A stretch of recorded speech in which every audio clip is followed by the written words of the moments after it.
también se está hablando de fusiones para pues economizar la operación del aparato público.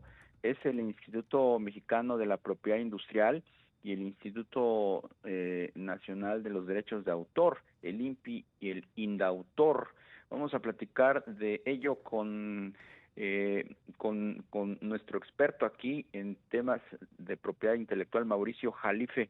Él es socio fundador del despacho de propiedad intelectual Jalife Caballero Vázquez y Asociados. ¿Cómo estás, Mauricio? Me da mucho gusto saludarte. Gracias, bien, Darío. Pues por acá, sorteando la pandemia, poniéndole paciencia y todo para pues irla librando, pero bien, muchas gracias. Y pues con esta novedad, con esta noticia que surgió pues digamos de manera súbita en una de las conferencias de prensa de las mañanas del presidente, Así es como que nos sí, pues enteramos, nos tomó ¿no? como por sorpresa, así en el mero día de Reyes de regalito.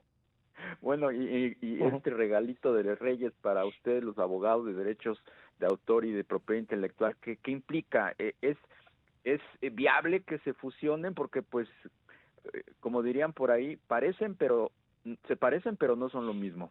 No, totalmente. Mira, de hecho, bueno, déjame decirte, Darío, que al final del camino, pues hay experiencias de este tipo en otros países, en donde eventualmente de origen han diseñado un instituto que trate de comprender ambas ramas.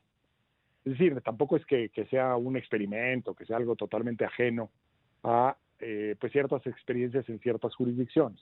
Yo creo que el gran reto aquí es que el proceso que llevaría en este momento en particular, llevar las especialidades, porque eso son especialidades en materia autoral, al Instituto Mexicano de la Propiedad Industrial, sería complicadísimo y sería además inoportuno, porque, bueno, hay que recordar, el INPI en este momento está justo en el tiempo de implementación de los nuevos temas que la nueva legislación le impone. Apenas entró en vigor en noviembre pasado su nueva ley, y le impone una serie de facultades y de atribuciones que implican inversión de tiempo, de recursos, de plataforma, de crecimiento, de experiencia, como es la dictaminación en materia de daños y perjuicios, como es ahora tramitar infracciones administrativas en materia de secretos industriales, que pues le imponen al INPI la necesidad de hacer una serie de ajustes internos, de hacerse de herramientas para poder gestionar estos asuntos que son, digamos, por su propia naturaleza le corresponden, o le pueden corresponder, pero que son cosas nuevas que requieren pues dedicación y tiempo. Y si a eso le quieres agregar los temas de derecho de autor, pues francamente el desafío puede ser monumental y se puede caer en una situación de ineficacia, porque si lo que se están buscando son ahorros, mi querido Darío, pues la realidad es que lo único que se nos ocurre es quitar gente de la plantilla de Indautor para que ahora el INPI pueda absorberlos y pues de alguna manera poderlos gestionar con un cierto número de empleados que ya están en el INPI. Eso no puede suceder así. Ese es un tema muy delicado porque pues francamente Indautor tiene una demanda enorme de servicios, tiene un trámite todavía muy complejo, tanto en materia de registro, en donde recibe, yo te diría, metros lineales de obras para registro todos los días. Ahorita con el tema de la pandemia se ha detenido mucho este tema, pero físicamente es un gran desafío manejar ese archivo, gestionar todos esos registros en forma casi inmediata, porque han logrado un buen nivel de desempeño en ese asunto. Pero luego está todo el tema de las reservas de derechos, que es muy complejo también y que requiere mucho personal. Y luego está el tema de las sociedades de gestión colectiva, la SAC, la SOGEM, todas estas sociedades que colectan derechos y que le corresponde al Instituto Nacional del Derecho de Autor su vigilancia, su administración, conceder el registro a ese tipo de sociedades, etcétera, y que también tienen un trabajo especializado muy complejo. Entonces, yo creo que el gran dilema aquí, Darío, es que si tú pretendes, por ahorrar, pasar estas áreas a ser administradas por el INPI, bueno, primero, presupone un andamiaje jurídico muy sofisticado, hay que trabajar mucho en desarrollarlo y lograrlo, no es nada más un tema de administración pública, decir, bueno, ahora te encargas de esto, habría que hacer todo un trabajo en términos de atribuciones, facultades, etcétera. Pero luego, pues supone, bueno, ¿a cuánto del personal que está en Indautor tendrías que trasladar al INPI para dar los servicios? Y si es el mayor número de personas de Indautor las que se van a pasar ahora al INPI, pues entonces, ¿qué caso tiene concentrarlos?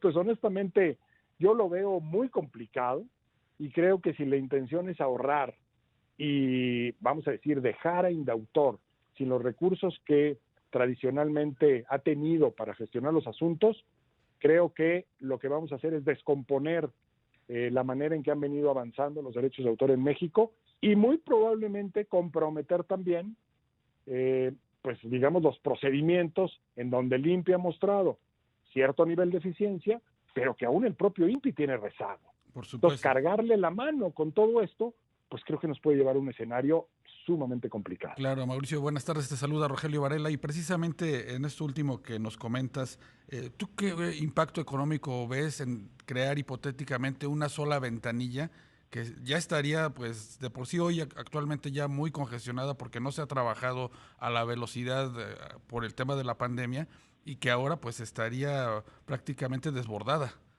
No, pues muy grave, Rogelio, porque, bueno, todos sabemos bien que la velocidad con la que tú puedes tramitar y obtener un registro de marca o el reconocimiento de un derecho, una patente, un modelo de utilidad, etcétera, pues es la velocidad con la que puedes estar en el mercado. Es decir, normalmente estos son derechos que les llamamos punta de lanza de inversiones, porque si no tienes la marca registrada o la patente o el derecho autoral reconocido, pues es un freno, estás dependiendo de ya tenerlos para poder brincar al mercado.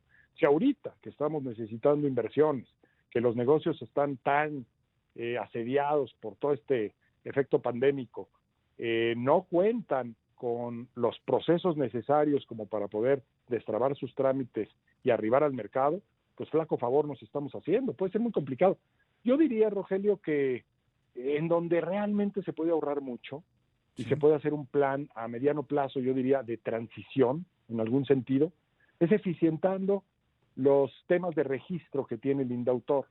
Porque así como el INPI ha hecho inversiones, pues yo diría oportunas, suficientes para ampliar su plataforma de servicios digitales, y hoy tenemos resultados en la pandemia claramente materializados en que podemos hacer uso de esos procesos digitales en el INPI y no atorarnos tanto, eso mismo tenía que haber seguido Indautor hace mucho tiempo y no lo ha hecho. No se han hecho esas inversiones en términos de programas, de sistemas, de bases de datos, etcétera.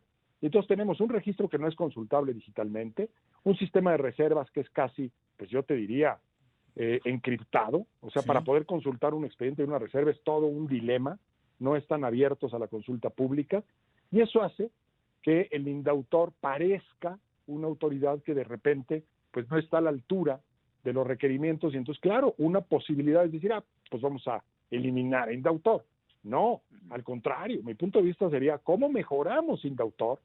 Porque mejorando Indautor se podría ahorrar mucho, pero el país no perdería, los empresarios no perderían en términos de un servicio adecuado en materia de propiedad intelectual, que yo lo diría, hoy México necesita más que nunca este servicio eficiente en materia de propiedad intelectual. Lo necesitamos con urgencia porque dependemos de él para poder operar empresarialmente con eficacia. Lo necesitamos porque tenemos una serie de compromisos contraídos en los últimos tratados firmados por México con Europa, con Estados Unidos, con la Cuenca del Pacífico, en el Transpacific, que nos obliga a tener niveles elevados de observancia de derechos de propiedad intelectual y que mal haríamos en incumplirlos porque se traduce en pérdida de inversión. Mauricio, ¿dónde hay más peso? ¿Cuál de las dos instancias tiene un impacto económico más fuerte en los negocios, el INPI o el Indautor? Mira, yo te diría que probablemente el INPI, por lo que hace a patentes, que bueno, pues ahí hay cifrado la explotación de monopolios de gran peso en la economía en cualquier parte del mundo, el tema de marcas, que evidentemente todos entendemos el valor que alcanzan estas, pero pues no nos olvidemos de todos los productos que regula la Ley Federal del Derecho de Autor como productos de la industria de la cultura, desde software, música, películas, textos, por citar así, videojuegos, por citar algunos de los más representativos. Entonces, bueno, todo lo que es contenidos audiovisuales en redes. Entonces, estamos hablando de dos segmentos que por su propia naturaleza requieren atención, requieren herramientas, requieren especialidad, requieren un conocimiento muy puntual y muy desarrollado, pues a lo largo de la propia experiencia. Diría, es que somos expertos en propiedad intelectual. ¿Expertos en qué área de propiedad intelectual? ¿No? Yo casi lo pondría así porque Hoy, que alguien se diga experto en propiedad intelectual es decir todo y nada. O sea, son realmente áreas que requieren un manejo muy sofisticado y muy puntual, porque una difiere de otra completamente. Entonces, alguien que maneja sociedades de gestión colectiva, pues que no me diga que es un súper experto en reservas, porque probablemente no lo es. Cada tema tiene sus propios requerimientos, cada tema tiene un impacto y un peso específico en el desarrollo de productos de contenido intelectual que la sociedad necesita, que el mercado necesita. Hay que atenderlos con eficacia. Pues Mauricio Jalife, más claro ni el agua. Muchísimas gracias por la entrevista, socio fundador del despacho de propiedad intelectual Jalife Caballero Vázquez y Asociados. Que tengas una excelente tarde. Gracias, querido Darío, y muchos saludos, Rogelio. Un abrazo para ustedes. Igualmente. Vamos.